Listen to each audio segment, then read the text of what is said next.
Investment എന്ന് പറയുന്നത് പലരും വിചാരിക്കുന്ന സ്റ്റോക്കിൽ കൊണ്ട് ഇൻവെസ്റ്റ് ചെയ്യുന്നത് ഞാൻ വിശ്വസിക്കുന്ന ഏറ്റവും വലിയ ഇൻവെസ്റ്റ്മെന്റ് എന്ന് പറയുന്നത് സെൽഫ് ഇൻവെസ്റ്റ്മെന്റാണ്. നോളജ് കൂട്ടിക്കൊണ്ടിരിക്കുക, കണ്ടിന്യൂസ് ആയിട്ട് ഇരുന്ന് പഠിച്ചുകൊണ്ടിരിക്കുക, എന്ത് കാര്യത്തെ പറ്റിയാണെങ്കിലും. പക്ഷെ പലപ്പോഴും ഈ ഹോം ലോൺ വേണോ വേണ്ടയോ, ഹോം ലോൺ എടുക്കാതെ വീട് വെക്കാനുള്ള കാര്യങ്ങൾ നോക്കുക എന്നൊക്കെ പറഞ്ഞിട്ട് കുറെ കോൺട്രവേഴ്സി നടക്കുന്ന ഒരു ടോപ്പിക്കാണ്. അവിടെ ആരുടെ ഒരു എക്സ്പീരിയൻസ് എന്താണ്? പല കാറ്റഗറി ആയിട്ട് നമുക്ക് അവരെ സ്പ്ലിറ്റ് ചെയ്യാം. ഇപ്പം ലെറ്റ്സ് ഒരു സ്ഥലത്ത് തന്നെ ഫിക്സ്ഡ് അല്ല, ഇവർ എപ്പോഴും മാറിക്കൊണ്ടിരിക്കും. ഇവരുടെ ജോബ് അങ്ങനത്തെ ആണെങ്കിൽ അവർ സ്വന്തമായിട്ട് ഒരു വീട് വെക്കുന്ന നഷ്ടമാണ്. 30 വയസ്സിൽ സെറ്റിൽ ആവണമെന്ന് ആഗ്രഹിക്കുന്ന ഒരാള് 21 വയസ്സിൽ ആദ്യത്തെ സാലറി കിട്ടുമ്പോൾ മുതൽ സേവ് ചെയ്യാൻ തുടങ്ങണം. ഇല്ലെങ്കിൽ പ്രശ്നമാണ്. നമ്മൾ എല്ലാവരും വിചാരിക്കുന്ന കുറേ പൈസ വേണമെന്ന്. ഞാൻ പറയാം, 1 രൂപ ഉണ്ടെങ്കിൽ 1 രൂപ സേവ് ചെയ്യാൻ നോക്ക്. എത്ര എമൗണ്ട് എന്നല്ല, അത് സ്റ്റാർട്ട് ചെയ്യുക എന്നതാണ് ഫസ്റ്റ് ഒരു പ്രിഫറൻസ് നമ്മൾ കൊടുക്കേണ്ടത് എപ്പോഴും.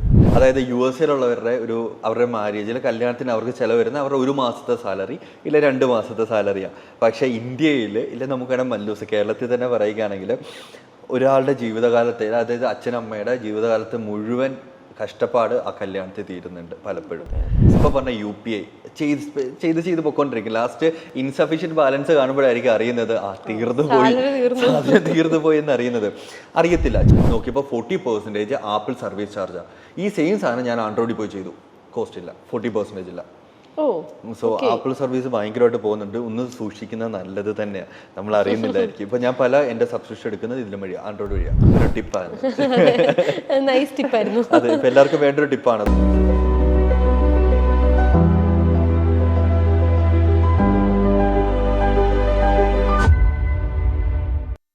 നമസ്കാരം, ഞാൻ അന്ന സൂസൻ. ലോൺ എടുക്കണോ, ലോൺ എടുക്കണ്ടയോ, ഏത് പ്രായത്തിൽ ലോൺ എടുക്കണം, ഏതൊക്കെ ടൈപ്പ് ലോൺ എടുക്കണം, ഇങ്ങനെ ഒരുപാട് സംശയങ്ങളുണ്ട് നമുക്ക് എല്ലാവർക്കും അല്ലേ. എന്നാൽ ഈ സംശയങ്ങളൊക്കെ ഒരു ഒറ്റ സൊല്യൂഷനായിട്ട് നമുക്ക് ഒരിക്കലും ആരും പറഞ്ഞു തരാറില്ല. പക്ഷെ ഇന്ന് എൻ്റെ ഒപ്പം സ്പാർക്കിൻ്റെ ഹോട്ട് സീറ്റിൽ കഥ പറയാനല്ല അരുൺ ഇരിക്കുന്നത്. അതിനേക്കാൾ ഉപരി വളരെ ചെറിയ പ്രായത്തിൽ തന്നെ പേഴ്സണൽ ഫിനാൻസ് എന്ന മേഖലയിൽ തൻ്റെതായ ഒരു സ്ഥാനം നേടിയെടുത്ത വ്യക്തിയാണ് അരുൺ. ട്രേഡ് മാർക്സ് എന്ന് പറഞ്ഞ സ്ഥാപനത്തിൻ്റെയും അരുണിൻ്റെയും കഥ നമ്മൾ ഓൾറെഡി സ്പാർക്കിൻ്റെ ഈ ഹോട്ട് സീറ്റിൽ തന്നെ ഇരുന്ന് കേട്ടിരിക്കുന്നതാണ്. അപ്പോൾ ഇന്ന് അരുൺ നമ്മളോടൊപ്പം ഇരിക്കുന്നത് നമ്മുടെ പേഴ്സണൽ ഇൻവെസ്റ്റ്മെൻറ്റുകൾ അല്ലെങ്കിൽ നമ്മുടെ പേഴ്സണൽ ഫിനാൻസ് എന്ന് പറയുന്ന സെഗ്മെൻറ്റിൽ കുറച്ച് കുഞ്ഞു അറിവുകൾ നമ്മളോട് ഷെയർ ചെയ്യാനാണ്. സ്വാഗതം അരുൺ. അരുൺ, ഇപ്പം എല്ലാവരും പറയുന്നൊരു കാര്യമാണ് പേഴ്സണൽ ഫിനാൻസ് എങ്ങനെ മാനേജ് ചെയ്യണം, അല്ലെങ്കിൽ 21 വയസ്സിലൊരു കുട്ടി ജോലി കിട്ടിക്കഴിയുമ്പോൾ ഏതൊക്കെ രീതിയിൽ ഇൻവെസ്റ്റ് ചെയ്യണം, ദൂരത്തടിച്ച് പൈസ കളയാതിരിക്കാൻ എന്തൊക്കെ ചെയ്യണം എന്നുള്ളത്. അരുണിന് 26-27 വയസ്സേ ഉള്ളൂ. അരുൺ ഈ ഒരു ചെറിയ പ്രായം കൊണ്ട് തന്നെ ഇതെല്ലാം ലൈഫിൽ എക്സ്പീരിയൻസ് ചെയ്തിട്ടാണ് മറ്റുള്ളവർക്ക് പറഞ്ഞു കൊടുക്കുന്നത്. അപ്പോൾ ഒരു കുട്ടി 21 വയസ്സുള്ളൊരു കുട്ടി ഇങ്ങനെ വന്നു കഴിഞ്ഞിട്ടുണ്ടെങ്കിൽ അവർ ആദ്യം ചെയ്യേണ്ടത് എന്തായിരിക്കും? ബഡ്ജറ്റ് ചെയ്യുക. അവർക്കിപ്പോൾ എത്രയാണോ ഇൻകം എന്നുള്ളത് നോക്കുക. ഏറ്റവും വലിയ പ്രശ്നം പലരുടെയും വരവിനേക്കാട്ടിലും കൂടുതൽ ചിലവാണ്. അപ്പോൾ തന്നെ അവർ പിന്നെ ലാസ്റ്റ് ഒരു മന്ത് എൻഡ് ഒക്കെ ആകുമ്പോൾ പകുതി ആകുമ്പോൾ തന്നെ കടം വാങ്ങിക്കാൻ തുടങ്ങും. എനിക്ക് ഇച്ചിരി കൂടെ ഫണ്ട് വേണം, അത് ചെയ്യാൻ ഇത് ചെയ്യാൻ. മന്ത് എൻഡ് ആകുമ്പോൾ തീർന്നു, ഫുള്ളി ബ്രോക്കായി, കടം വാങ്ങിക്കാനും പിന്നെ ആരും ഇല്ലാത്ത അവസ്ഥയാവുന്നുണ്ട്. സോ അത് മാറ്റാൻ നല്ലത് ഫസ്റ്റ് ബഡ്ജറ്റ് ചെയ്യുക. കുറേ അധികം ആപ്സ് ഉണ്ട്. അവർക്ക് ആപ്പ് യൂസ് ചെയ്യുമില്ലെങ്കിൽ ഗൂഗിൾ ഷീറ്റ് ആകും, ഇല്ല സ്വന്തമായിട്ടൊരു എക്സൽ ആയാലും ബിൽഡ് ചെയ്താൽ മതി. ഒരു ബുക്കായാലും മതി. ആക്ച്വലി ഒന്ന് കണക്ക് എഴുതി വെക്കുക, എനിക്ക് ഇത്ര ഇൻകം ഉണ്ട്, എൻ്റെ ചിലവ് ഇന്നതിലൊക്കെയാണ് പോകുന്നത് എന്നുള്ളത്.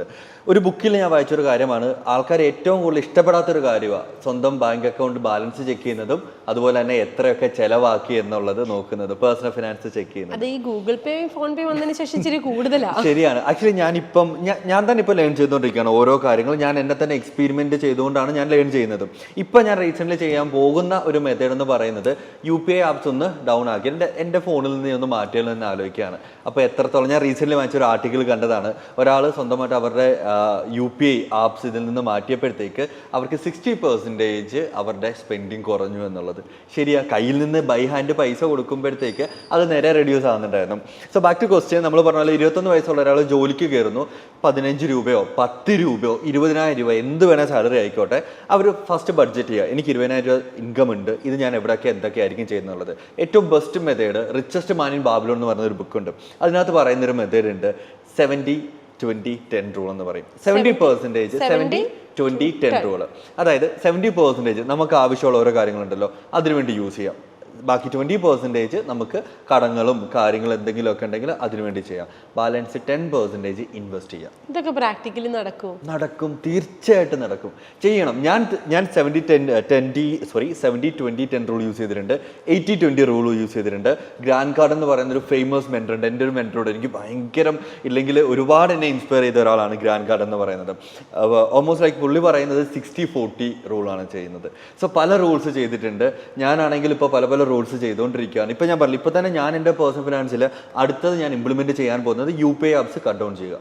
ഒന്ന് നോക്കാം, ബൈ ഹാൻഡ് ക്യാഷ് ആയിട്ട് ഞാനൊന്ന് പേ ചെയ്ത് നോക്കട്ടെ എന്താണെന്നുള്ളത്. പിന്നെ എന്തെങ്കിലും അർജൻസി വരുമെന്നുണ്ടെങ്കിൽ ഞാൻ എൻ്റെ ടീമിനെ വിളിച്ചിട്ട് ഞാനത് ചെയ്യാം. അപ്പോഴും ബുദ്ധിമുട്ടാണല്ലോ, അപ്പം നമ്മളത് അവോയ്ഡ് ചെയ്യുന്നതായിരിക്കും. സോ ഫസ്റ്റ് ബഡ്ജറ്റ് ചെയ്യുക, ഒരാൾ എത്ര ഇൻകം ഉണ്ടെന്നുള്ളത് സേവ് ചെയ്യുക. വളരെ കുറച്ചാണെങ്കിലും സേവ് ചെയ്യും. ₹1 ഉണ്ടെങ്കിൽ നമുക്കിപ്പോൾ ഗോൾഡിൽ ഇൻവെസ്റ്റ് ചെയ്യാൻ പറ്റും. ഡിജിറ്റൽ ഗോൾഡിൽ നമുക്ക് ഇൻവെസ്റ്റ് ചെയ്യാം. പലർക്കും അറിയാം ഗോൾഡ് ഇപ്പോൾ ഇത്രയും ഹൈപ്പിൽ വന്ന് നിൽക്കുകയാണ്. 1 ലക്ഷം വരെ വന്ന് നിൽക്കുന്നുണ്ട് 10 ഗ്രാം ഗോൾഡിന് ഇപ്പോഴത്തെ റേറ്റിൽ. ഗോൾഡിൽ ഇൻവെസ്റ്റ് ചെയ്തിരുന്നേലോ എന്ന് പലരും ആഗ്രഹിക്കുന്നുണ്ട്. 10 വർഷം കഴിയുമ്പോൾ നിങ്ങൾ പിന്നെ ഇത് ആലോചിക്കേണ്ടതെന്നുണ്ടെങ്കിൽ ഇപ്പോഴേ ഇൻവെസ്റ്റ് ചെയ്ത് തുടങ്ങും. ₹1 മാറ്റി വെക്കാമല്ലോ, മാറ്റി വെക്കുന്നില്ല പലരും. നമ്മുടെ ഫോൺ പേ വഴി ചെയ്യാം. ഫോൺ പേ, ഗൂഗിൾ പേ വഴി നമുക്ക് ₹1 കൊണ്ട് നമുക്ക് ഇൻവെസ്റ്റ് ചെയ്യാൻ പറ്റും. ഡെയിലി ₹1 മാറ്റി വെക്കാം, ഡെയിലി ₹10 മാറ്റി വെക്കാം, ഡെയിലി ₹100 മാറ്റി വെക്കാം. എത്രയാണോ മാറ്റി വെക്കാൻ പറ്റും ഡെയിലി ചെയ്യും. ഇല്ലെങ്കിൽ വീക്ക്ലി ചെയ്യാം, ഇല്ല മന്ത്ലി SIPs ഉണ്ട്, എന്ത് വേണമെങ്കിലും ചെയ്യാം. ഇപ്പോൾ സ്റ്റോക്ക് മാർക്കറ്റ് ചെയ്യുന്ന ഒരാളാണെങ്കിൽ ETFs, എക്സ്ചേഞ്ച് ട്രേഡഡ് ഫണ്ട്സ് എന്ന് പറയും, ഗോൾഡ് ബേസ്, പല ETFs ഉണ്ട്. ഞാൻ ഗോൾഡ് ബേസിൽ ഇൻവെസ്റ്റ് ചെയ്യുന്നത്. ഞാൻ ഡെയിലി മാർക്കറ്റിൽ ട്രേഡ് ചെയ്യുന്നതിന് മുമ്പ് നമ്മൾ ഈ നേർച്ച ഇടുന്ന പോലെ ഗോൾഡ് ബേസോ സിൽവർ ബേസോ നിഫ്റ്റി ബേസോ ഞാൻ ഏതെങ്കിലും വാങ്ങിക്കും. ETF ആണ് ഇതൊക്കെ. ഇതിൽ ഞാൻ ചെയ്യും. ഒരെണ്ണം മതിയെന്നേ. നമ്മൾ വലിയ എമൗണ്ട് ഉണ്ടെങ്കിൽ ഞാൻ ഇൻവെസ്റ്റ് ചെയ്യത്തുള്ളൂ എന്നൊന്നുമില്ല. ചെറിയൊരു എമൗണ്ട് ആണെങ്കിലും ചെയ്യുക, ഇൻവെസ്റ്റ് ചെയ്ത് തുടങ്ങുക. സോ ഡെഫിനറ്റ്ലി ഈ ഒരു 21 ഒരാൾ ഫസ്റ്റ് ജോബ് കിട്ടിയാൽ ഉടനെ നേരെ പോയിട്ട് ചിലവാക്കുക, ട്രീറ്റ് ചെയ്യുക എന്നൊന്നും ചെയ്തോ, നോ പ്രോബ്ലം. ഒരു 10% ₹2000 മാറ്റി വെച്ചോ, ബാക്കി ₹18000 നിങ്ങൾക്ക് എന്ത് വേണേൽ ചെയ്യാം.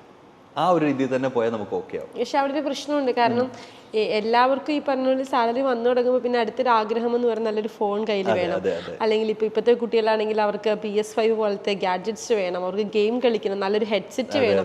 അപ്പോൾ ഇങ്ങനെയുള്ള കാര്യങ്ങൾ വരുമ്പോൾ ഓട്ടോമാറ്റിക്കലി ഈ സേവിങ്സ് എന്ന് പറയുന്ന സാധനം മാറ്റി വെച്ചിട്ട് EMIs എന്ന് പറയുന്നതിലേക്ക് കൂടുതൽ എമൗണ്ട് സ്പെൻഡ് ചെയ്യുന്നുണ്ട്. അതിനെ നമുക്ക് എങ്ങനെ മാനേജ് ചെയ്യാൻ പറ്റും? ഏറ്റവും വലിയൊരു സ്കാമെന്ന് വേണേൽ പറയാൻ പറ്റും, പറയാതെ പറയാം നമുക്ക്. നോ കോസ്റ്റ് EMI എന്നുള്ളത്. ഒന്നാമത് ഈ നോ കോസ്റ്റ് EMI എന്താ? മെയിൻലി പറയുന്ന ഫണ്ട് നമ്മുടെ ഷോർട്ട് ആണെങ്കിലും മജോറിറ്റി ആൾക്കാർ വാങ്ങിക്കുന്നത് അങ്ങനെ നോ കോസ്റ്റ് EMI എന്നൊരു കാറ്റഗറിയിലോട്ട് നേരെ പോകുന്നു. ഇവിടെ മെയിൻലി സംഭവിക്കുന്ന കാര്യം, ഇവർ ഫെയിലാകുന്നു ഈ EMI പേ ചെയ്യാനായിട്ട്. 1-ാം തീയതി ഇല്ലെ 2-ാം തീയതി ഇവരുടെ കൈ ക്യാഷ് ഇല്ലാതെ വന്നിട്ട് ഇവർ ഫെയിലാവുക. അപ്പോൾ എന്താ സംഭവിക്കുക? ബൗൺസ് ആയിട്ട് സിബിലിനെ ബാധിക്കുന്നു. കൂടുതൽ പൈസ അടയ്ക്കേണ്ടി വരും. ഇൻട്രസ്റ്റ് നല്ല ഇൻട്രസ്റ്റാണ്. നോ കോസ്റ്റ് EMI പക്ഷേ കറക്റ്റ് ടൈമിൽ അടച്ചില്ലെങ്കിൽ നല്ല ഇൻട്രസ്റ്റ് ആണ്. നോ കോസ്റ്റ് EMI എടുത്തിട്ട് കറക്റ്റായിട്ട് അടച്ചു പോകുന്നവർ വളരെ കുറവാണ്. കാരണം പൈസ ഇല്ലാത്തതുകൊണ്ടാണ് നമ്മൾ നോ കോസ്റ്റ് EMI എടുക്കുന്നത്. അവിടെ അപ്പോൾ എന്തെങ്കിലും സിറ്റുവേഷൻ, ചെറിയൊരു പ്രശ്നം, ഒരു എമർജൻസി സിറ്റുവേഷൻ വന്നു, ഒരു ഹോസ്പിറ്റൽ കേസ് വന്നു, അതിന് മാറ്റിവെച്ച പൈസ നമ്മൾ ഹോസ്പിറ്റൽ കേസിന് എടുത്തു പോകും. അപ്പോൾ നമ്മുടെ കയ്യിലില്ല. നമ്മളത് ഓരോ ദിവസം അത് ബൗൺസ് ആകുന്നതനുസരിച്ച് നമ്മളുടെ കയ്യിൽ വലിയ പൈസ പൊയ്ക്കൊണ്ടിരിക്കും. പറഞ്ഞ പോലെ ഈ ഗാഡ്ജറ്റ്സ് ഒക്കെ എടുക്കാം, നല്ലത് തന്നെയാണ് തീർച്ചയായിട്ടും. നമുക്കൊരു ഡെവലപ്മെൻറ്റ് നമ്മുടെ പേഴ്സണൽ ലൈഫിൽ നമുക്കൊരു കോൺഫിഡൻസ് വരണമെന്നുണ്ടെങ്കിൽ തന്നെ നമ്മുടെ കയ്യിലില്ല, നമ്മൾ യൂസ് ചെയ്ത് നമ്മൾ ഇഷ്ടപ്പെടുന്ന കാര്യങ്ങൾ വാങ്ങിക്കാൻ പറ്റണം. പക്ഷേ ഈ EMIs എല്ലാം 20% നിൽക്കട്ടെ. നമ്മളുടെ ഇപ്പം ഒരു ₹20,000 സാലറി വാങ്ങിക്കുന്ന ഒരാളാണെങ്കിൽ ₹4,000 ലൈക്ക് EMI നിൽക്കട്ടെ. നമ്മുടെ ആഗ്രഹങ്ങൾ അവിടെ ഉണ്ടെങ്കിൽ അതിനെ മാറ്റി വെച്ചിട്ട് റിയാലിറ്റി തിരിച്ചറിഞ്ഞ് ജീവിക്കാന്നാണ് അവരും പറയുന്നത്. ഏറ്റവും വലിയ പ്രശ്നം ഇതാണ്, എക്സ്പെക്ടേഷൻസ് വേഴ്സസ് റിയാലിറ്റി. ഇപ്പം നമ്മൾ തന്നെ ട്രേഡിങ്ങിൽ പറയുന്നൊരു കാര്യമുണ്ട്, പലരും ട്രേഡിങ്ങിൽ ഫെയിലർ ആകുന്നതിൻ്റെ മെയിൻ റീസൺ എക്സ്പെക്ടേഷൻ ഭയങ്കര ഹൈയാണ്. മാർക്കറ്റ് വന്ന ഉടനെ മില്യൺസും ട്രില്യൺസും BM ലൈക്ക് ആ ഒരു രീതിയിലോട്ട് ഇവരിങ്ങനെ ഫെറാറി എന്നൊക്കെ ഇങ്ങനെ ചിന്തിച്ചുകൊണ്ടിരിക്കുക.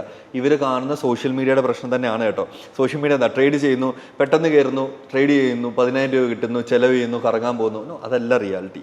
ട്രേഡ് ചെയ്യണമെന്നുണ്ടെങ്കിൽ നല്ല കഷ്ടപ്പാടാണ്, നല്ല ബുദ്ധിമുട്ടാണ്. ₹1 പോലും സ്റ്റോക്ക് മാർക്കറ്റിൽ നിന്നാണെങ്കിലും ട്രേഡ് ചെയ്ത് പൈസ ഉണ്ടാക്കണമെങ്കിൽ നല്ല കഷ്ടപ്പാടാണ്, നല്ല പ്രഷറാണിത്. ഇത് അത്ര ഈസി ആയിട്ടുള്ളൊരു കാര്യമല്ല. ചുമ്മാതെ വന്നിട്ട് പലരും ലെറ്റ്സ് സേ 9 to 5 ജോബ് ചെയ്യുന്നവർ ചെയ്യുന്ന വേറൊരു മിസ്റ്റേക്ക് ഇതാണ്. അവർ ലൈക്ക് വന്നിട്ട് നമ്മൾ ഈ ചൂണ്ടിട്ടിട്ട് പോകുന്ന പോലെ ഇവർ പെട്ടെന്ന് ഒരു 10 മിനിറ്റ് പെട്ടെന്ന് ട്രേഡ് ചെയ്തിട്ട് ഇറങ്ങും, അവിടെ ലോസായി. പിന്നെ അവർ ട്രേഡ് എടുത്തിട്ട് വേണം ഇറങ്ങിയാൽ തന്നെ ഇവരുടെ മൈൻഡിൽ ഇത് കിടക്കും, അയ്യോ ലോസിലാണോ പ്രോഫിറ്റിലാണോ എന്നുള്ള രീതിയിൽ ഇവർ കിടന്നിട്ട് പോവുക. ഫൈനലി ഇവർ ലോസിലോട്ട് വരും. സോ ടൈം എടുക്കും, എന്താണെങ്കിലും കഷ്ടപ്പെട്ട് തന്നെ എടുക്കണം. നമ്മളുടെ ഈ ആഗ്രഹങ്ങളാണെങ്കിലും നടന്നോട്ടെ, പക്ഷെ കുഴപ്പമില്ല. ഈ ഒരു 20% നിർത്തിക്കഴിഞ്ഞാൽ വളരെ നല്ലതാണ്, നമുക്കത് കൺട്രോൾ ചെയ്ത് പോകാൻ പറ്റും.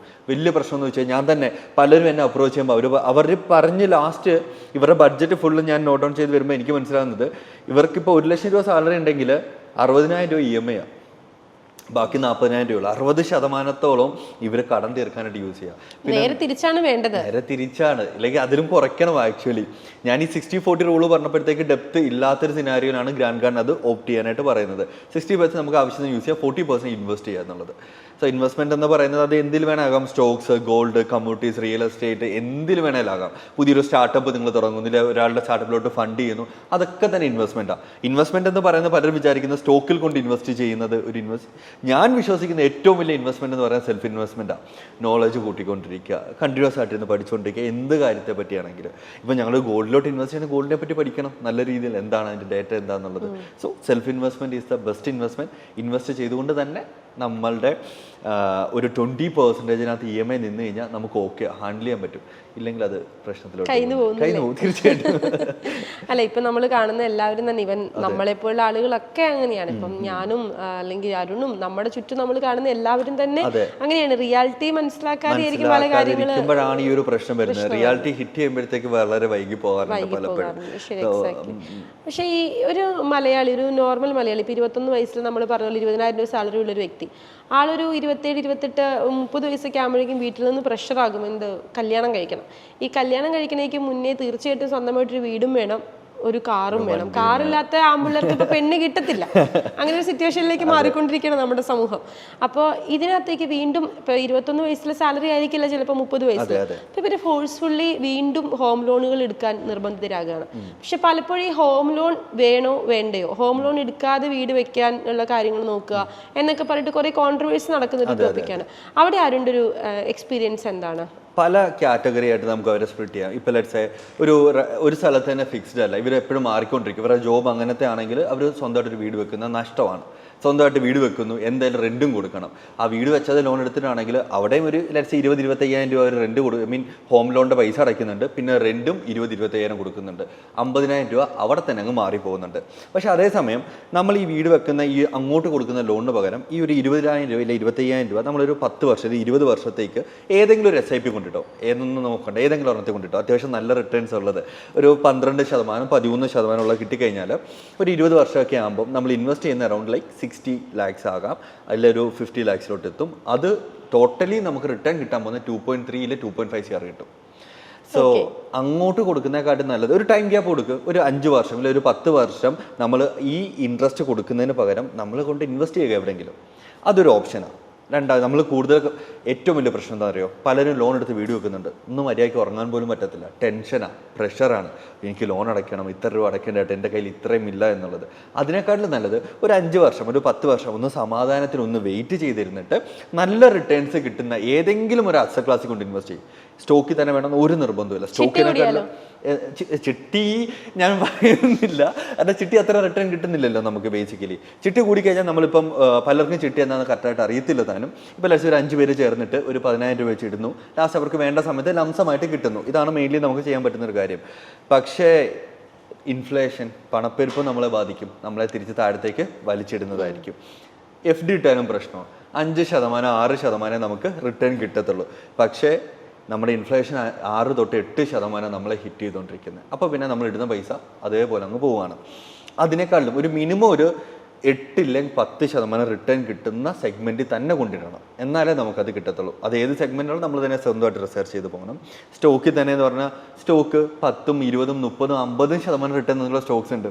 അപ്പോൾ പലരും കൊണ്ട് ഏറ്റവും വേസ്റ്റ് സ്ഥലത്തുകൊണ്ട് ഇൻവെസ്റ്റ് ചെയ്തിട്ട് സ്റ്റോക്ക് മാർക്കറ്റ് ഉടായിപ്പാണില്ല, റിട്ടേൺ കിട്ടിയില്ല എന്ന് പറഞ്ഞിട്ട് കാര്യമില്ല. അത് നമ്മളുടെ മിസ്റ്റേക്ക് ആയിരുന്നു, നമ്മൾ എവിടെ കൊണ്ട് ഇൻവെസ്റ്റ് ചെയ്തു എന്നുള്ളത്. Takes time. നമ്മൾ ഇടുന്ന എല്ലാം ശരിയാണോന്നില്ല, എല്ലാം ശരിയാണെന്നില്ല. ഇപ്പം ഞാൻ ഇന്ന് തന്നെ ട്രേഡ് ചെയ്തപ്പോഴത്തേക്ക് ഞാൻ ഓൾമോസ്റ്റ് ലൈക്ക് 4 ട്രേഡ്സാണ് എടുത്ത് വെച്ചിട്ടുണ്ടായിരുന്നത്. പൊസിഷനാണ് കുറച്ച് നാളുമായിട്ട് ഞാൻ ഹോൾഡ് ചെയ്തേക്കുന്നത്. അതിൽ ഒരെണ്ണം എനിക്ക് ലോസില്ല, ബാക്കി 3 പ്രോഫിറ്റ് നിൽക്കുന്നു. So I am happy, good. അങ്ങനെ ആയിരിക്കും ട്രേഡ് ചെയ്യുകയാണെങ്കിലും ഇൻവെസ്റ്റ് ചെയ്യുന്നതാണെങ്കിലും 2-3 സ്ഥലത്ത് ഇൻവെസ്റ്റ് ചെയ്യണം. എല്ലാം കൊണ്ട് ഒരു സ്ഥലത്ത് ഇൻവെസ്റ്റ് ചെയ്ത് കഴിഞ്ഞിട്ട് ഒറ്റയടിക്ക് അത് ഇടിഞ്ഞു പോയി കഴിഞ്ഞാൽ വലിയ പ്രശ്നമാണ്. ഇപ്പം നമുക്ക് കാണാൻ പറ്റും ഗോൾഡ് ഇത്ര ഹൈപ്പിൽ നിൽക്കുക, എല്ലാവരും വിചാരിക്കും ഇനി അത് കയറി പോകുമെന്ന് വെച്ചിട്ട് കൊണ്ട് ഇൻവെസ്റ്റ് ചെയ്തു. ഇപ്പം ചെറിയ രീതിയിൽ ഫോളോ ആയിട്ടുണ്ട്, ഇപ്പോൾ പേടിച്ചു തുടങ്ങി, അപ്പോൾ അവരങ്ങ് വിൽക്കും. ഇട്ട ഉടനെ അവർക്ക് ലക്ഷങ്ങളിലോട്ട് പ്രോഫിറ്റ് കാണണം. ഇതാണ് എക്സ്പെക്ടേഷൻ വേഴ്സസ് റിയാലിറ്റി എന്നുള്ളത്. സമയമെടുത്ത് മാത്രമായിരിക്കും നമുക്ക് അതിലോട്ട് പോകാൻ പറ്റുന്നത്. 30 വയസ്സിൽ സെറ്റിൽ ആവണമെന്ന് ആഗ്രഹിക്കുന്ന ഒരാൾ 21 വയസ്സിൽ ആദ്യത്തെ സാലറി കിട്ടുമ്പോൾ മുതൽ സേവ് ചെയ്യാൻ തുടങ്ങണം. ഇല്ലെങ്കിൽ പ്രശ്നമാണ്. നമ്മൾ എല്ലാവരും വിചാരിക്കുന്ന കുറേ പൈസ വേണമെന്ന് ഞാൻ പറയാം, 1 രൂപ ഉണ്ടെങ്കിൽ 1 രൂപ സേവ് ചെയ്യാൻ നോക്ക്. എത്ര എമൗണ്ട് എന്നല്ല, അത് സ്റ്റാർട്ട് ചെയ്യുക എന്നതാണ് ഫസ്റ്റ് ഒരു പ്രിഫറൻസ് നമ്മൾ കൊടുക്കേണ്ടത് എപ്പോഴും. അതുപോലെ എനിക്ക് തോന്നുന്നു ഇപ്പൊ ഏറ്റവും കൂടുതൽ ആളുകൾ ഇപ്പം 21 വയസ്സിൽ സേവ് ചെയ്ത് കഴിഞ്ഞിട്ടുണ്ടെങ്കിൽ 30ാമത്തെ വയസ്സിൽ കല്യാണം കഴിക്കുന്ന അത്രയും നാളത്തെ ഇൻവെസ്റ്റ്മെന്റ് മുഴുവൻ എടുത്തിട്ടായിരിക്കും ചിലപ്പോൾ കല്യാണം കഴിക്കുന്നത്. ചിലപ്പോൾ ആ പെൺകുട്ടിയെ കെട്ടിക്കാൻ അച്ഛനും അമ്മയും ആ ജീവിതകാലം മുഴുവൻ ഉണ്ടാക്കിയ പൈസ സ്പെൻഡ് ചെയ്യുമായിരിക്കും. പക്ഷേ പുറം രാജ്യത്തിലേക്കൊക്കെ വരുമ്പോൾ അതിന് ആ ഒരു ട്രെൻഡ് ഇല്ല. നമ്മുടെ നാട്ടിൽ എനിക്ക് തോന്നുന്നു കേരളത്തിലും ഇന്ത്യയിലുമാണ് ആ ഒരു ട്രെൻഡ് ഏറ്റവും കൂടുതലുള്ളത്. അതിന് എങ്ങനെ ഈ ഒരു പുതിയ ജനറേഷൻ എന്ന് പറയുന്ന നിങ്ങൾ നോക്കി കാണുന്നു?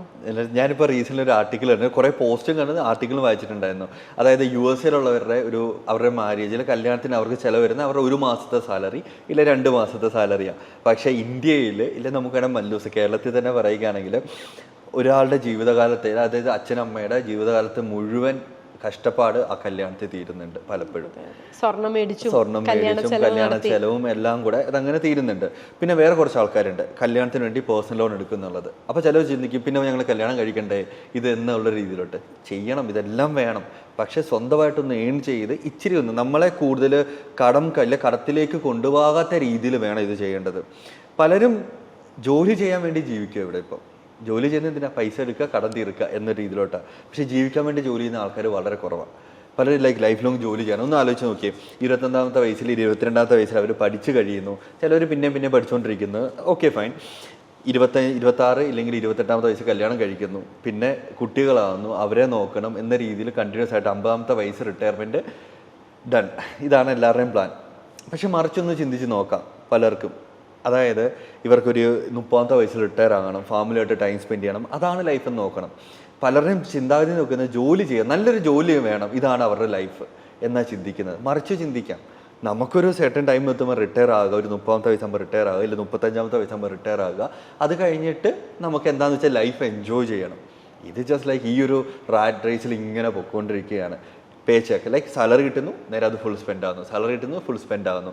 സേവിങ്സ് വളരെ കുറവാണ്. സോ ബെറ്റർ കല്യാണം കഴിക്കുമ്പോഴത്തേക്ക് പേഴ്സണൽ ലോൺ എടുക്കാതിരിക്കുക. പേഴ്സണൽ ലോൺ ഭയങ്കര ഇൻട്രസ്റ്റ് ആണ്. 11%, 13%, 15% മുകളിലുള്ള പേഴ്സണൽ ലോൺസ് വരെയുണ്ട്. പേഴ്സണൽ ലോൺസ് ഇൻട്രസ്റ്റ് വളരെ കൂടുതലാണ്. കാരണം അതിനൊന്നും വലിയ പ്ലെഡ്ജ് ചെയ്യേണ്ട കാര്യമില്ലല്ലോ, ഈട് വെക്കേണ്ടതായിട്ട് വരുന്നില്ല. നോർമലി സാലറി സ്ലിപ്പും കാര്യങ്ങളുമാണ് നമുക്ക് ഇത് കിട്ടുന്നത്. അതുകൊണ്ടാണ് പേഴ്സണൽ ലോൺസിന് നല്ല ഇൻട്രസ്റ്റ് റേറ്റ് വരുന്നത്. ആക്ച്വലി അതാണ് മെയിൻലി ബാങ്ക്സിൻ്റെ ഏറ്റവും വലിയ ഇൻകം എന്ന് നമുക്ക് പറയാൻ സാധിക്കും. സോ പേഴ്സണൽ ലോൺ എടുക്കാതിരിക്കുക. വേറെ എന്തെങ്കിലും ലോൺ വഴി കിട്ടുന്നുണ്ടെങ്കിൽ ഏറ്റവും ഭേദമായിരിക്കും. അതല്ലെങ്കിൽ നിങ്ങൾ ഇൻവെസ്റ്റ് ചെയ്ത് വെച്ചത് ഏതെങ്കിലും നല്ല റിട്ടേൺസ് വന്നിട്ടുണ്ടെങ്കിൽ അതും ചെയ്യാം. പക്ഷെ ഇപ്പോൾ റീസെൻ്റ്ലി കാണാൻ പറ്റുന്നുണ്ട് പലരും വളരെ മിനിമൽ ആക്കുന്നുണ്ട് കല്യാണം. കുറേ പേര് കോവിഡിന് ശേഷം അതെ കോവിഡിന് ശേഷം അപ്പോൾ മനസ്സിലായി കുറേ ആർഭാടം കാണിച്ചിട്ട് കാര്യമില്ല, പറ്റത്തില്ലായിരുന്നല്ലോ അന്ന്. അല്ലാതെ നടക്കുമെന്ന് മനസ്സിലായി കോവിഡിന് ശേഷം. ഇപ്പം ഞാൻ കാണുന്നു റീസെൻ്റ്ലി എൻ്റെ തന്നെ കുറേ ഫ്രണ്ട്സ് വലിയ പരിപാടിയൊന്നുമില്ല, റിസപ്ഷൻ മാത്രം ചെറുതായിട്ടൊന്ന് വൈകുന്നേരം കാണും. ബട്ട് സ്റ്റിൽ ഇപ്പോഴും വലിയ രീതിയിൽ കല്യാണം നടക്കുന്നവരുണ്ട്. ബെറ്റർ ഒന്ന് കുറച്ച് കഴിഞ്ഞാൽ ആ പൈസ ഇൻവെസ്റ്റ് ചെയ്യാൻ പറ്റിയിട്ടുണ്ടെങ്കിൽ നല്ലതായിരിക്കും. പക്ഷെ അതല്ലെങ്കിൽ ഇപ്പോൾ നമുക്ക് അംബാനിയുടെ മകൻ്റെ കല്യാണം 5,000 crore അതൊക്കെ ബിസിനസ്സാണ് ഇന്നവേ. അല്ല, അത് മൊത്തം ഇന്ത്യ മുഴുവൻ ആ എമൗണ്ട് സ്പ്രെഡ് ആവുക. അതെ, സ്പ്രെഡ് ആവുന്നുണ്ട്. അത് ബിസിനസ് ആണ്. അങ്ങനെ അവർക്കൊരു ബിസിനസ് ബിൽഡ് ആവുന്നുണ്ടെങ്കിൽ അവർക്ക് അത് സ്പെൻഡ് ചെയ്യാം. അതല്ലാതെ ഒരു ലയബിലിറ്റി ആക്കുന്നത് സൂക്ഷിച്ച് തന്നെ വേണം. കാരണം ഇപ്പം നമുക്ക് കാണാൻ കഴിയുന്നുണ്ട് കല്യാണം കഴിഞ്ഞിട്ട് പലരും ഡൈവേഴ്സ് ആകുന്നതൊക്കെ. അത് ഇപ്പം റീസെൻ്റ്ലി കണ്ടുവരുന്നൊരു കാര്യമാണ്. പണ്ട് ഡൈവേഴ്സ്, ഞാൻ കഴിഞ്ഞ ദിവസം ട്രാവൽ ചെയ്തപ്പോൾ ആരുമായിട്ട് സംസാരിച്ചപ്പം വന്നൊരു കാര്യം, ടോക്കാണ്, റാൻഡമായിട്ട് വന്നൊരു ടോക്കായിരുന്നു. അതായത് പണ്ട് കാലത്ത് ഡൈവേഴ്സ് എന്ന് പറയുന്ന റേഷ്യോ ഭയങ്കര കുറവായിരുന്നു, ഇപ്പം ഭയങ്കരമായിട്ട് കൂടി വരികയാണ് എന്നുള്ളത്. ഇതൊക്കെ ഓർത്ത് വെച്ചിട്ട്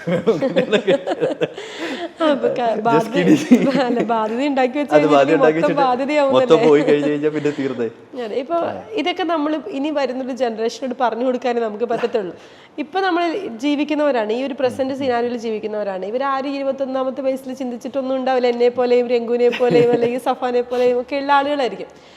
ഇവർക്ക് ഇപ്പം നമുക്കൊക്കെ ആണെങ്കിൽ ഹൗസിംഗ് ലോൺ ഉണ്ടാകും, പേഴ്സണൽ ലോൺ ഉണ്ടാകും, വെഹിക്കിൾ ലോൺ ഉണ്ടാകും. ഈ ലോണുകൾ നമുക്ക് എങ്ങനെ ഇനി നമുക്ക് തിരിച്ച് 21ാമത്തെ വയസ്സിലേക്ക് പോകാൻ പറ്റില്ലല്ലോ. ഇനി നമുക്ക് ഇതിനെ എങ്ങനെ മാനേജ് ചെയ്യാൻ പറ്റും? കുറേ ലോൺസ്, എല്ലാവർക്കും കുറേ ലോൺസ് ഉണ്ട്, ശരിയാ പറഞ്ഞത്. ഇതിനെ എങ്ങനെ മാനേജ് ചെയ്യാന്ന് വെച്ചാൽ പല മെത്തേഡ്സ് ഉണ്ട്. ഇപ്പം ടെക്നിക്കലി പറയണമെങ്കിൽ അവലാഞ്ച മെത്തേഡ്, സ്നോബോൾ മെത്തേഡ് എന്നൊക്കെ നമുക്ക് പറയാൻ പറ്റും. പക്ഷേ സിമ്പിളായിട്ട് പറഞ്ഞുതരാം. നമുക്ക് ഏറ്റവും വലിയ ഇൻട്രസ്റ്റ് പേ ചെയ്യുന്ന ലോൺ ഏതാ നമ്മൾ ചെക്ക് ചെയ്യണം. എന്നിട്ട് ആ ലോൺ ആദ്യമേ അങ്ങ് അടച്ചു തീർക്കാൻ നോക്കുക. അപ്പോൾ പിന്നെ കുഴപ്പമില്ല, ഇച്ചിരി നമുക്ക് കൂടുതൽ പൈസ എക്സ്ട്രാ മാറ്റി വെക്കാൻ പറ്റുന്നുണ്ട്. ആ പൈസ നമുക്ക് മാറ്റി വെച്ച് അത് ചിലവാക്കരുത്. അത് ബാക്കിയുള്ള ലോൺസിൽ ഡൈവേഴ്സിഫൈ ചെയ്ത് ക്ലോസ് ചെയ്യാൻ നോക്കണം. ഒന്നാമത്തെ ഒരു കാര്യം. രണ്ടാമത്തത് സ്നോബോൾ എന്ന് പറയുന്ന മെത്തേഡ്. അതായത് ചെറിയ ഇപ്പോൾ ഒരു 5 ലോൺസ് ഉണ്ട്, അതിൽ ഏറ്റവും ചെറിയ ലോൺ ഏതാ നോക്കണം, EMI നമ്മൾ അടച്ചു തീർക്കുന്നത് നോക്കാം, അതങ്ങ് അടച്ചു തീർക്കും. അപ്പോൾ നമുക്കൊരു കോൺഫിഡൻസ്, ഓക്കെ ഫൈൻ, ഞാൻ ഒരെണ്ണം തീർത്ത് എന്നൊരു കോൺഫിഡൻസ്, ഇനി 4 കൂടെ ഉള്ളൂ, അങ്ങനെ നമുക്കൊരു സെൽഫ് മോട്ടിവേഷനാണ്, അങ്ങനെയും ചെയ്ത് തീർക്കാൻ പറ്റും. ഇതില്ലെങ്കിൽ ഈ ലോൺസ് എല്ലാം കൂടെ നമുക്ക് ഒരെണ്ണമായിട്ട് കൺസോൾഡേറ്റ് ചെയ്തിട്ട് ഒരൊറ്റ ലോൺ ആക്കാനായിട്ട് പറ്റും. അത് പല ബാങ്ക്സും നമുക്കിപ്പോൾ അങ്ങനെ ഒരു ഫെസിലിറ്റി അറേഞ്ച് ചെയ്യുന്നുണ്ട്. കഴിഞ്ഞ ദിവസം സ്പാർക്കിൽ ലോൺ കൊടുക്കുന്ന ഒരു സ്ഥാപനത്തിന്റെ വീഡിയോ ചെയ്തപ്പോൾ തന്നെ നമുക്ക് ഒരുപാട് കോളുകൾ വന്നു. ഈ കോളുകൾ വരുന്ന എല്ലാവരും പറയുന്നത് എനിക്ക് അവിടെ ലോൺ ഉണ്ട്, ഇവിടെ ലോൺ ഉണ്ട്, ഈ എല്ലാ ലോണും കൂടി ഒരു ലോണാക്കി തരാനായിട്ട് ഹെൽപ്പ് ചെയ്യും. ഇതാണ് ആക്ച്വലി ഡെപ്ത് കൺസോൾട്ടേഷൻ. ഒറ്റയടിക്ക് ഇതെല്ലാം കൂടി ഒരു 5 ലോൺ ഉണ്ടെങ്കിൽ ഒറ്റയടിക്ക് ഒന്നാക്കിയിട്ട് ഇത് ചെയ്യാനായിട്ട് സാധിക്കും. അത് കുറെ ബാങ്ക്സ് ഒക്കെ ലൈക്ക് പ്രൊവൈഡ് ചെയ്യുന്നുണ്ട്. ഉണ്ട് ഡെപ്ത് കൺസോൾട്ടേഷൻ ലോൺ എന്നാണ് ആ ഒരു ഫെസിലിറ്റി തന്നെ പറയുന്നത്. അങ്ങനെ ഉണ്ട്.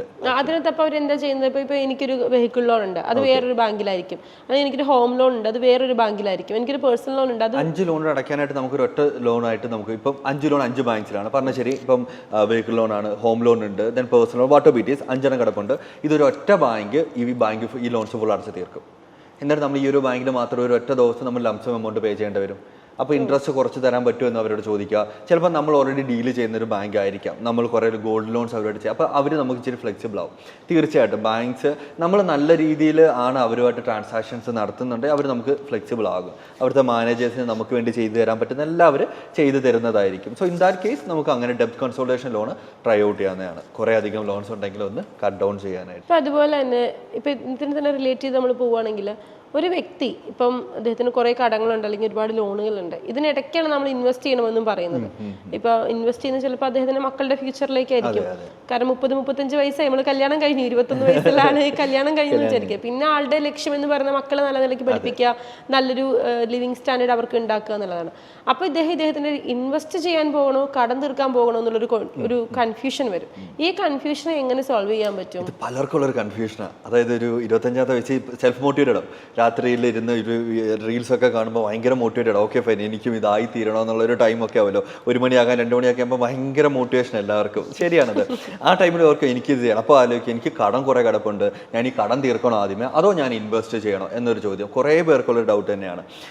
ഒരൊറ്റ സൊല്യൂഷനുള്ളതിന് ഫസ്റ്റ് നമ്മൾ നോക്കണം നമ്മുടെ കടം എത്രത്തോളമാണ്, അതിന് എത്രത്തോളം ഇൻട്രസ്റ്റ് ആണ് നമ്മൾ പേ ചെയ്യുന്നുള്ളത്. എന്നിട്ട് രണ്ടാമത് നമ്മൾ ഇൻവെസ്റ്റ് ചെയ്യാൻ പോകുന്ന സ്ഥലത്ത് ഈ കടത്തെക്കാട്ടിലും കൂടുതൽ ഇൻട്രസ്റ്റ് നമുക്ക് കിട്ടുന്നുണ്ടോ. അതായത് ഇപ്പോൾ ലോൺ അടയ്ക്കുന്ന 5% ഇൻട്രസ്റ്റ് എങ്കിൽ നമ്മൾ ഇൻവെസ്റ്റ് ചെയ്യുന്ന സ്ഥലത്ത് 6% കിട്ടുന്നുണ്ടെങ്കിൽ സൂപ്പർ.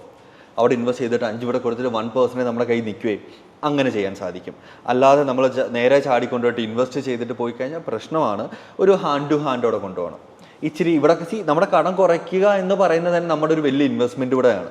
കടം കുറയ്ക്കുമ്പോഴത്തേക്ക് നമുക്ക് ഇച്ചിരി എമൗണ്ട് കിട്ടും, അത് നമുക്ക് വേറെ പല സ്ഥലത്തോടും ഡൈവേഴ്സിഫൈ ചെയ്യാനായിട്ട് സാധിക്കും. So better hand to hand കൊണ്ടുപോവുക. ഇല്ലെങ്കിൽ നിങ്ങൾ നോക്കേണ്ടത് ഇൻട്രസ്റ്റ് നോക്കണം.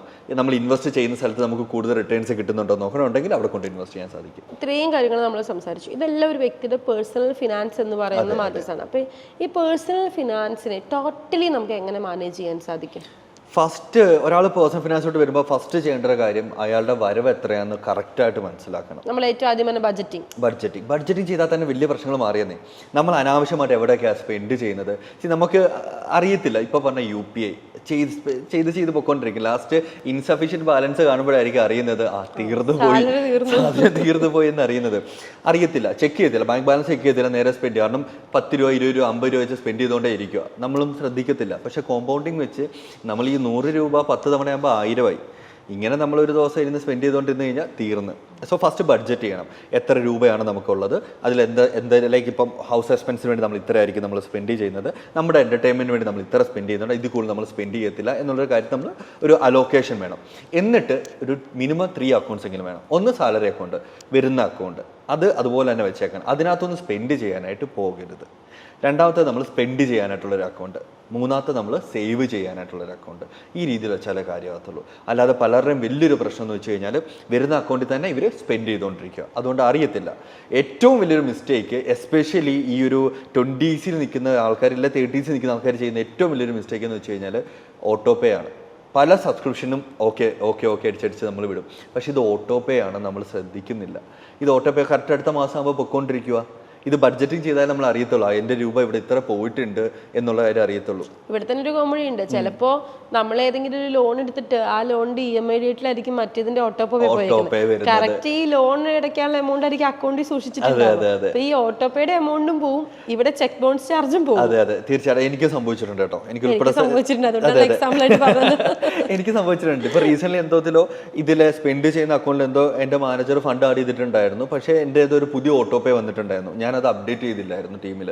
അപ്പോൾ അതങ്ങനെ പോയപ്പോഴത്തേക്ക് അത് ബൗൺസ് എന്തോ ആയി. സോ ഇത് ഹാപ്പൻസ്. നമ്മൾ ശ്രദ്ധിക്കുക, എന്തായാലും പറ്റും, ബട്ട് നമ്മളത് ശ്രദ്ധിക്കുക. ഈ ഓട്ടോപേ എല്ലാം മാക്സിമം മാറ്റിക്കളാം. എല്ലാം മന്തിൻ്റെ നമ്മൾ നോക്കണം എവിടെയൊക്കെ എന്തിനൊക്കെയാണ് പോയിട്ടെന്നുള്ളത്. എസ്പെഷ്യലി ഐഫോൺസ് യൂസ് ചെയ്യുന്നവർക്ക് ഇഷ്ടംപോലെ കാണും. ചുമ്മാ ഓക്കെ അടിച്ച് എല്ലാത്തിനും ഓട്ടോപേ. എനിക്ക് പറ്റിയത് നെറ്റ്ഫ്ലിക്സിന്റെ 149 രൂപയുടെ മറ്റേ മന്ത്ലി പോകുന്നുണ്ടല്ലോ. ഈ ആപ്പിളിന്റെ ഭയങ്കരമായിട്ടൊരു പ്രശ്നം കൂടെ ഞാൻ റീസെന്റ് കണ്ടതാണ്. ഇവർ 40% ടാക്സ് പിടിക്കുന്നത്, ഇല്ലെങ്കിൽ അവരുടെ സർവീസ് ചാർജ് പിടിക്കുന്നത് ആപ്പിളിന്റെ. ഒന്ന് ശ്രദ്ധിച്ച് നോക്കിയാൽ കാണാം കേട്ടോ. ചിലപ്പോൾ കുറെ പേ ചെയ്യുന്നുണ്ടായിരിക്കും. 40%. ഇപ്പൊ റീസെന്റ് ഒരു 2 മാസമായിട്ട് അവർ ഇൻട്രൊഡ്യൂസ് ചെയ്തൊരു കാര്യമാണ് 40%. നമ്മൾ പല പർച്ചേസ് ആപ്പിൾ വഴി ചെയ്തപ്പോഴത്തേക്ക് ഞാൻ ഇത് കണ്ടു. പിന്നെ ഞാൻ എന്ത് ചെയ്തു, ആൻഡ്രോയിഡിൽ പോയി ചെയ്യാൻ തുടങ്ങി. 40% കട്ട് ഓഫിൽ അവിടെ 10,000 രൂപ നമ്മൾ 10,000 ലൈക്ക് എന്തെങ്കിലും ഒരു സബ്സ്ക്രിപ്ഷൻ ചെയ്യാൻ പോകുന്നതായിരിക്കും. 10,000 വേറെ എന്തെങ്കിലും ആർട്സ് ചെയ്യുന്നതായിരിക്കും, എന്തെങ്കിലും ആകാം. 10,000 ചെയ്യുന്നുണ്ട് 14,000 ആകുന്നുണ്ട്. അപ്പോഴാണ് ഞങ്ങൾ ശ്രദ്ധിച്ചത്. നോക്കിയപ്പോൾ 40% ആപ്പിൾ സർവീസ് ചാർജാണ്. ഈ സെയിം സാധനം ഞാൻ ആൻഡ്രോയിഡിൽ പോയി ചെയ്തു, കോസ്റ്റ് ഇല്ല, 40% ഇല്ല. സോ ആപ്പിൾ സർവീസ് ഭയങ്കരമായിട്ട് പോകുന്നുണ്ട്. ഒന്ന് സൂക്ഷിക്കുന്നത് നല്ലത് തന്നെയാണ്. നമ്മൾ അറിയുന്നില്ലായിരിക്കും. ഇപ്പൊ ഞാൻ പല എന്റെ സബ്സ്ക്രിപ്ഷൻ എടുക്കുന്നത് ഇതിലും വഴിയാണ്, ആൻഡ്രോയിഡ് വഴിയാണ്. എന്നിട്ട് നമുക്ക് അത് നേരെ ആപ്പിൾ കൊണ്ട് യൂസ് ചെയ്താൽ മതി, കുഴപ്പമില്ല. പേയ്മെന്റ് ചെയ്യുന്നത് ആൻഡ്രോയിഡ് വഴി. പക്ഷെ ഇപ്പൊ നമുക്ക് എല്ലാവർക്കും ഒരു ആൻഡ്രോയിഡ് ഫോണും ഇതും ഉണ്ട്, നോർമലി ഉണ്ട്. സോ ബെറ്റർ ഇതിലും വഴി ചെയ്തിട്ട് ഇതിലും വഴി യൂസ് ചെയ്താൽ മതി. ഞാൻ അങ്ങനെയാണ് ചെയ്യുന്നത്. ഒരു ടിപ്പാണ്. അതെ, ഇപ്പൊ എല്ലാവർക്കും വേണ്ട ഒരു ടിപ്പാണ് അത് ആക്ച്വലി. ഇതുപോലെ നമ്മുടെ ഈ ഓട്ടോപേയും കൂടെ മന്ത്ലി സബ്സ്ക്രിപ്ഷൻ കൂടെ ശ്രദ്ധിക്കണം. ഒന്ന് എല്ലാവരും ഇപ്പം തന്നെ പോയി ഒന്ന് നോക്കിയാൽ കാണാൻ പറ്റും. മിനിമം 2-3 ചുമ്മാ കിടപ്പുണ്ടായിരിക്കും. എനിക്ക് ഉൾപ്പെടെ വരാറുണ്ട്. നമ്മൾ ശ്രദ്ധിക്കത്തില്ല, പെട്ടെന്ന് ഒരു പേയ്മെന്റ് ചെയ്യുമ്പോഴായിരിക്കും. ഇത് ആക്ച്വലി ഈ ആപ്പ് ഡെവലപ്പ് ചെയ്യുന്നവരുടെ അവരുടെ ഒരു ഗെയിമാണ്. നമ്മൾ പെട്ടെന്ന് ചെയ്ത് പോകുമായിരിക്കും, നമ്മൾ ശ്രദ്ധിക്കത്തില്ല. ഓട്ടോപേ ഒക്കെ നമ്മൾ ചെയ്തു പോകും. ഇപ്പോൾ WHO എന്തോത്തിൻ്റെ ഒരു പിള്ളേരെ ഹെൽപ്പ് ചെയ്യാനാണ് എന്ന് പറഞ്ഞൊരു $500 $100 എന്ന് പറഞ്ഞ് നമ്മൾ ഈ മോളിൽ പോകുമ്പോഴൊക്കെ നമുക്ക് കാണാൻ പറ്റും. യൂണിസെഫ്, യെസ്, അത് തന്നെ യൂണിസെഫിന്റെ വരുന്നുണ്ടല്ലോ, അതും ഓട്ടോപേ. ഒന്ന് ശ്രദ്ധിച്ചേക്കണം എല്ലാവരും. നിങ്ങൾ ഫസ്റ്റ് പേ ചെയ്ത് കഴിഞ്ഞിട്ട് നിങ്ങൾ ഓട്ടോപേ കൊടുക്കുന്നത് ഒന്ന് ശ്രദ്ധിച്ചേക്ക്. നിങ്ങളത് ചെയ്യുന്നുണ്ടെങ്കിൽ എല്ലാ മാസവും നിങ്ങളത് ചെയ്യാനായിട്ട് ആഗ്രഹിക്കുന്നുണ്ടെങ്കിൽ ചെയ്തോ, നോ പ്രോബ്ലം. പക്ഷേ നിങ്ങളതൊന്ന് ശ്രദ്ധിച്ചേക്കുക. കയ്യിലുള്ള 500 രൂപ ലാസ്റ്റ് കൊടുത്തിട്ട് നമ്മൾ നേരത്തെ പറഞ്ഞ പോലെ വേറെ എന്തിനെങ്കിലും മാറ്റി വെച്ചത് നമ്മൾ തീർന്നു പോകുന്നതായി. അരുൺ 2022 സ്പാർക്കിൽ ആദ്യത്തെ വീഡിയോ ചെയ്യുന്നുണ്ടായിരുന്നു. വീണ്ടും അഗെയിൻ നമ്മൾ സ്പാർക്കിൽ 2ാമത്തെ വീഡിയോ ചെയ്തു. ഇത് 3ാമത്തെ ഒരു സ്പാർക്കിന്റെ എപ്പിസോഡാണ്. അപ്പൊ ഈ ഒരു കാലഘട്ടത്തിൽ അരുണിന് ഈ സ്പാർക്കിന്റെ വീഡിയോ കണ്ട് ഏറ്റവും കൂടുതൽ കോൾസ് വന്നിരിക്കുന്നത് NRIസിന്റെയാണ്.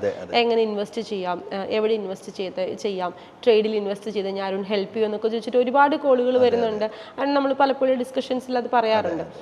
പലപ്പോഴും ഒരു NRIയെ സംബന്ധിച്ച് ഇവര് ജീവിതകാലം മുഴുവൻ ചിലപ്പോൾ ഒരു 30 വർഷം 50 വർഷം വരെ ദുബായിൽ അല്ലെങ്കിൽ ഫോറിൻ കൺട്രീസിൽ ജോലി ചെയ്തിട്ട് തിരിച്ച് നാട്ടിലെത്തുമ്പോൾ ആകെ ഇവരുടെ കയ്യിലുണ്ടാവുന്നത് അവരുണ്ടാക്കിയിട്ടേക്കുന്ന ഒരു വീടായിരിക്കും. വീടുണ്ടാക്കി എല്ലാ പ്രവാസിയുടെയും ഏറ്റവും ആദ്യത്തെ ലക്ഷ്യം സ്വന്തമായിട്ടൊരു വീടായിരിക്കും. രണ്ടാമത് ഇവർ മേടിച്ചിട്ടേക്കുന്ന ഒരു കാർ ഉണ്ടാകും. പിന്നെ മക്കൾക്ക് വിദ്യാഭ്യാസം കൊടുത്തിട്ടുണ്ടാകും. ഇതിനേക്കാൾ അപ്പുറം ഇവരുടെ അക്കൗണ്ടിൽ സേവിങ്സ് ഒന്നും ഉണ്ടാവില്ല. കൈ ശൂന്യമായിട്ടായിരിക്കും ഇവർ തിരിച്ച് നാട്ടിലെത്തുന്നത്. ഇനി അതല്ലെങ്കിൽ തന്നെ ചില ആളുകളുണ്ട് മാക്സിമം ഒരു 20-25 ലക്ഷം രൂപ, മാക്സിമം ഒരു 50 ലക്ഷം രൂപ വരെ കയ്യിലുണ്ടാകും. അതുകൊണ്ട് നാട്ടിൽ വന്നിട്ട് എന്തെങ്കിലും ഒരു കച്ചവടം ചെയ്യും, ആരെങ്കിലും പറഞ്ഞു കൊടുക്കുന്ന എന്തെങ്കിലും ഒരു കച്ചവടം ചെയ്യും. ഈ സാധനം മിക്കവാറും ഒരു 80% പൂട്ടിപ്പോവുകയും ചെയ്യും. അപ്പോൾ ഈ ഒരു സാഹചര്യത്തെ എങ്ങനെ നമുക്ക് ഓവർകം ചെയ്ത് ഒരു പ്രവാസി അദ്ദേഹത്തിന്റെ ഫണ്ട് ചെന്ന് ആദ്യത്തെ മാസം സാലറി കിട്ടുമ്പോൾ മുതൽ എങ്ങനെ നമുക്ക് അതിനെ മാനേജ് ചെയ്ത് നല്ലൊരു ഇൻവെസ്റ്റ്മെന്റ് റിട്ടയർ ലൈഫിലേക്ക് വരുമ്പോൾ നല്ലൊരു ഇൻവെസ്റ്റ്മെന്റ് അവർക്ക് കണ്ടെത്താൻ സാധിക്കും? പ്രവാസികൾ നമ്മുടെ ഒരു പോഡ്കാസ്റ്റ് കഴിഞ്ഞപ്പോൾ തന്നെ ഇഷ്ടംപോലെ ആൾക്കാർ കോൺടാക്ട് ചെയ്തു. മെയിൻലി അവരെല്ലാവരും ഒരു സ്കാമിൽ പോയി പെടുന്നുണ്ട്. അതായത് ഇത്ര രൂപ നമുക്ക് ഫോറക്സിൽ കൊണ്ടിടാം, അവരുടെ തന്നെ പ്ലാറ്റ്ഫോമാണെന്ന് പറഞ്ഞിട്ട് പ്ലാറ്റ്ഫോമിൽ കൊണ്ടിടുന്നു. പക്ഷേ ഇവർക്ക് റിട്ടേൺസോ കാര്യങ്ങളോ ഒന്നും കിട്ടുന്നില്ല. ഒരു പ്രോപ്പർ എഗ്രിമെൻ്റ് ഒന്നും ഇല്ലാതെ ഇവർ കൊണ്ടിടുന്നു. എന്നിട്ട് ലൈക്ക് ഇത് ആക്ച്വൽ സ്കാമാണിത്. അവർ പറയും ഇത്ര രൂപ നിങ്ങളിട്, നിങ്ങൾക്ക് ഇപ്പോൾ തന്നെ നിങ്ങളുടെ അക്കൗണ്ടിൽ, അതായത് നിങ്ങളുടെ ഡിമാറ്റ് അക്കൗണ്ടിൽ നിങ്ങൾക്ക് കാണാൻ പറ്റും ഇത്ര പ്രോഫിറ്റ് ആയി എന്നുള്ളത്. അവർ നോക്കുമ്പോൾ 3 ലക്ഷം രൂപ 4 ലക്ഷം രൂപ അവരുടെ അക്കൗണ്ടിൽ പ്രോഫിറ്റ് ആയിട്ടുണ്ട്. പിന്നെ അവർ വിളിക്കും, സ്കാമേഴ്സ് വിളിച്ചിട്ട് പറയും ലൈക്ക് സാർ ഒരു 5 ലക്ഷം കൂടെ ആഡ് ചെയ്യണം, സാറിന് ടാക്സിൻ്റെ ചെയ്ത് വന്നിട്ടുണ്ട്, സാറ് ടാക്സ് കംപ്ലീറ്റ് ചെയ്താൽ സാറിന് ഇത് ഫുൾ എമൗണ്ട് ആയിട്ട് മൊത്തം കൈ കിട്ടുമെന്ന്. ഇവരിങ്ങനെ കയ്യിലുള്ളതും കയ്യിലില്ലാത്തതും കടം വാങ്ങിച്ചുകൊണ്ട് എല്ലാവരെയും കൊണ്ട് കൊടുക്കും. ലാസ്റ്റ് അവർ പിന്നെ ഒരു എമൗണ്ട് കിട്ടി മൊത്തം അവിടുന്ന് വലിച്ചു എന്ന് മനസ്സിലാകുമ്പോൾ അയാളുടെ കയ്യിൽ ഇനി അയാളെ പറ്റിക്കാനൊന്നും ഇല്ലയെന്ന് മനസ്സിലാകുമ്പോൾ സ്കാമേഴ്സ് പരിപാടി നിർത്തും, ബ്ലോക്ക് ചെയ്യും, കഴിയുണ്ടാണ്. പ്രവാസികൾ ഏറ്റവും കൂടുതൽ പോയി വീഴുന്ന സ്കാം ഒന്ന് ഇതാണ്. പിന്നെ ഈ പറഞ്ഞ പോലെ നാട്ടിൽ എല്ലാം കഴിഞ്ഞ് റിട്ടയറായി തിരിച്ച് വരുന്ന സമയത്ത് നിൽക്കുമ്പോൾ കുറേ ഐഡിയാസ് ഉള്ളവരുണ്ട്. അവരെല്ലാം വന്ന് ഓരോ ഐഡിയാസ് കൊടുത്തുകൊണ്ടിരിക്കും, കൊണ്ട് എന്തെങ്കിലും ചെയ്യും, അതും പോകാറുണ്ട്. അത് ഈ ലോട്ടറി അടിക്കുന്നവരുടെ കേസിൽ പറ്റുന്ന മെയിൻ പരിപാടി ഇതാണ്. ലോട്ടറി അടിച്ചു കഴിഞ്ഞാൽ മെയിൻലി ഇപ്പം ആക്ച്വലി നമുക്കറിയാം, ലോട്ടറി അടിച്ച അയാളൊരു 3 വർഷം 5 വർഷത്തിനുള്ളിൽ പോയി തീരും. പിന്നെയും നേരത്തെക്കാളും വലിയ കടത്തിലായിക്കൊണ്ടിരിക്കും. കാരണം പെട്ടെന്ന് കയ്യിലൊരു ഹ്യൂജ് എമൗണ്ട് ഉണ്ട്, അതിനെ മാനേജ് ചെയ്യാൻ അറിയാത്തൊരു പ്രശ്നത്തിലാണ് പ്രവാസികൾ മെയിൻലി. ഇപ്പം നമുക്ക് തന്നെ ചെയ്യാൻ പറ്റും, നമ്മൾ തന്നെ ഓൾമോസ്റ്റ് ലൈക്ക് 25 CR മുകളിൽ നമ്മൾ അക്കൗണ്ട് ഹാൻഡിൽ ചെയ്തുകൊണ്ടിരിക്കുന്നുണ്ട്. ഇൻവെസ്റ്റ്മെന്റ് എടുത്തിട്ട് മന്ത്ലി റിട്ടേൺസ് ഫിക്സ്ഡ് ആയിട്ട് നമ്മൾ കൊടുത്തുകൊണ്ടിരിക്കുന്നത് NRIs നമ്മൾ കൂടുതൽ ചെയ്യുന്നത്. കാരണം അവരുടെ ഈ ഒരു മെയിൻ ഇഷ്യൂ, അവരവിടെ 9 to 5 ഫുൾ ടൈം ജോബ് ചെയ്യുന്നു, അവർക്ക് ഇതിനു വേണ്ടി ഇരിക്കാൻ സമയം പറ്റത്തില്ല, അവർക്ക് ഇന്ന അക്കൗണ്ട്സിലോട്ട് നോക്കാനോ പറ്റത്തില്ല. ഈ ഒരു സിനിൽ ട്രേഡ് ചെയ്യാനായിട്ടോ എവിടെ ആയിരിക്കും നല്ലതെന്ന് അവർക്ക് അറിയത്തില്ല. ഇപ്പോൾ നമ്മളെ സംബന്ധിച്ച് നമ്മൾ ഇത് തന്നെ ഫുൾ ടൈം ചെയ്തുകൊണ്ടിരിക്കുന്നത്. സോ നമ്മൾ ആ ഒരു ഇൻവെസ്റ്റ്മെൻറ്റ് എടുത്തിട്ട് നമ്മളൊരു സെർട്ടൻ പെർസെൻറ്റേജ്, ഒരു 15% മുതൽ 20% ഇയർലി നമ്മൾ അവർക്ക് പ്രൊവൈഡ് ചെയ്ത് കൊടുത്തുകൊണ്ടിരിക്കുകയാണ്. സോ അവർക്ക് അത് ഓക്കെയാണ്. ഇല്ല മന്ത്ലി വേണമെങ്കിൽ മന്ത്ലി ഉണ്ട്, അവർക്ക് എങ്ങനെയാണോ വേണ്ടത് അതിനനുസരിച്ച് നമ്മൾ ഫ്ലെക്സിബിളായിട്ട് ചെയ്ത് കൊടുക്കുന്നുണ്ട്. ഒരു നല്ല ഹ്യൂജ് എമൗണ്ട്സ് ആണെങ്കിൽ അതിനനുസരിച്ചുള്ള വേരിയേഷൻസ് നമ്മളവിടെ ചെയ്ത് കൊടുക്കുന്നുണ്ട്. ഇതിന് അപ്പുറം മെയിൻലി ഉള്ളതെന്ന് വെച്ച് കഴിഞ്ഞാൽ ഇപ്പം NRIs പ്രവാസികൾ പുറത്ത് പോയി നിൽക്കുന്നു, അപ്പോൾ അവരുടെ കൂടെ അവരുടെ ഭാര്യയും പോയി നിൽക്കുന്നു, ബട്ട് അവർക്ക് അവിടെ ഒരു ജോബ് ഇല്ല, അല്ലെങ്കിൽ സ്വന്തമായിട്ടൊരു ഏണിങ്സ് ഇല്ലാത്തൊരു സിനാരിയോയിൽ അവർ നിൽക്കുന്നു. അവിടെയാണ് അവിടെ കൂടുതൽ വുമൻ ലൈക്ക് ഒരു വുമൻ എംപവർമെൻറ്റ് എന്ന രീതിയിൽ, എസ്പെഷ്യലി മലയാളീസ് നമുക്ക് എല്ലാവർക്കും ചെയ്യാൻ പറ്റുന്ന ഒരു കാര്യം അതാണ്. നമ്മളൊരു വുമൻ എംപവർമെൻറ്റ് എന്ന രീതിയിൽ അവർക്ക് സ്വന്തമായിട്ട് ഏൺ ചെയ്യാൻ പറ്റുന്ന ഒരു രീതി. കാരണം ഇപ്പോൾ NRIs ഒരാൾ പുറത്തോട്ട് പോകുന്ന മിനിമം ഒരു 10 വർഷം 15 വർഷം 20 വർഷത്തേക്കാണല്ലോ. അപ്പോൾ ഫാമിലി ഓഫ് ഷിഫ്റ്റ് ചെയ്യുമ്പോഴത്തേക്ക് ഭാര്യയ്ക്ക് അങ്ങനെ വർക്ക് ചെയ്യാൻ പറ്റുന്നില്ല, ഭർത്താവ് ജോലിക്ക് പോയി കഴിഞ്ഞാൽ പിന്നെ അവർക്ക് ഫ്രീ ആണ്. പല മലയാളി അസോസിയേഷൻ എന്നെ വിളിച്ചിട്ട് പറയുന്നൊരു കാര്യം ഇതാണ്, അതായത് ഇന്നൊരു പ്രശ്നത്തിലാണ് നമ്മൾ നിൽക്കുന്നത്. ഇപ്പോൾ റീസെൻ്റ്ലി നമ്മൾ ഇതിൻ്റെ ബേസ് ഐ ബിലീവ് ജൂൺ നമ്മൾ ദുബായിലേക്ക് നമ്മൾ വരുന്നുണ്ടായിരിക്കും ഒരു പ്രോഗ്രാം കണ്ടക്ട് ചെയ്യാനായിട്ട്. എസ്പെഷ്യലി വുമൺ എംപവർമെൻറ്റ് എന്ന രീതിയിൽ തന്നെയാണ് ദുബായ്, സിംഗപ്പൂർ, ദെൻ ഇതുപോലെ NRIs കൂടുതലുള്ള സ്ഥലങ്ങളിലേക്ക് നമ്മൾ കറൻ്റ്ലി എക്സ്പാൻഡ് ചെയ്യുന്നുണ്ട്. ഈ ഒരു നോളജ് പാസ് ചെയ്യാനായിട്ട് എല്ലാവർക്കും ചെയ്യാൻ പറ്റും, എല്ലാവർക്കും എയിം ചെയ്യാൻ പറ്റും എന്നുള്ള രീതിയിൽ.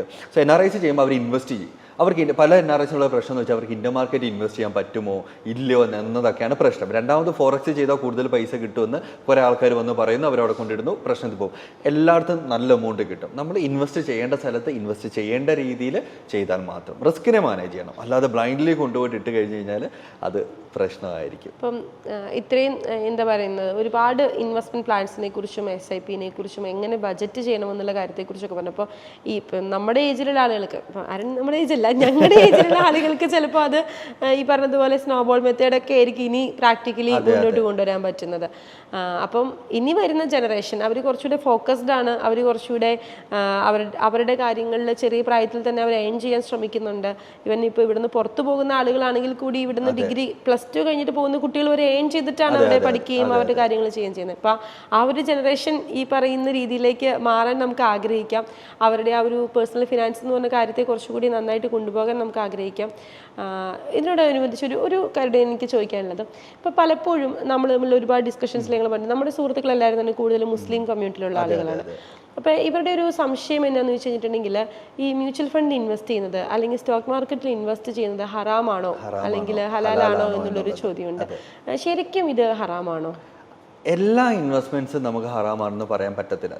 ഈ ഹറാം എന്ന് പറയുമ്പോഴത്തേക്ക് ചില സ്റ്റോക്സ് അല്ലെങ്കിൽ ചില കമ്പനികളുണ്ട്, മദ്യം ലൈക്ക് ആൽക്കഹോൾ, ലിക്കർ, ഇല്ലെങ്കിൽ പിഗ്സ്, ഇല്ലെങ്കിൽ ഈ ഇൻട്രസ്റ്റ് കിട്ടുന്ന കടം പലിശയ്ക്ക് കൊടുക്കുന്ന അങ്ങനെയുള്ള ബന്ധപ്പെട്ട് വരുന്ന കമ്പനികളൊക്കെ അവിടെ ഇൻവെസ്റ്റ് ചെയ്യുന്നത് ഹറാമാണ്. അതിൽ ചെയ്യാനായിട്ട് സാധിക്കത്തില്ല.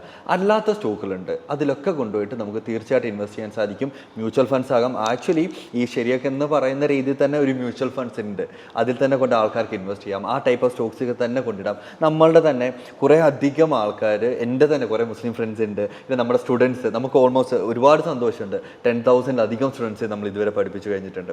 സോ ഇതിൽ തന്നെ കുറേ അധികം മജോറിറ്റി ആൾക്കാർ, ലെറ്റ്സ് ഒരു 50% മുകളിൽ ആൾക്കാർ മുസ്ലിം കമ്മ്യൂണിറ്റി ഉള്ളവർ തന്നെയാണ്. ബട്ട് അവർ ചെയ്യുന്നതാണ് ഈ രീതിയിലുള്ള ഈ ഹറാം അല്ലാത്ത സ്റ്റോക്സുകൾ ട്രേഡ് ചെയ്യും, ഹലാൽ അല്ലാത്ത സ്റ്റോക്സുകൾ കൊണ്ട് ഇൻവെസ്റ്റ് ചെയ്യും. So okay fine. ഓക്കെ.